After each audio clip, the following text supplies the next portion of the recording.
Let me tell you ಒಂದು story. Okay, ಭಾಳ ಚಟ್ಪಟಿ ಐತಿ. ನಿಜ ಹೇಳಿದ್ರೆ ಇದನ್ನ ಭಾಳ ಇಂಟ್ರೆಸ್ಟ್ ಕೊಟ್ಟು ಕೇಳ್ಕೊಳ್ತಿ. So there's this couple who got married for the second time. ಹೀಗೆ ಫೈನ್. ಈಗ ಅವ್ರು ಬಂದು ಮಗು ಐತಿ. And the boy earns is like 18,000 and the girl earns is 20,000.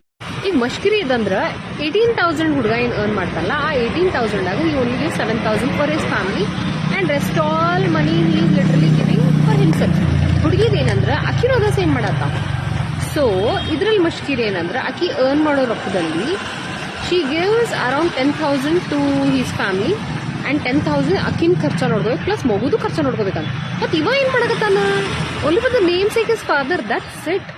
Dude, that is really frustrating to even listen. You cannot take care of your own child.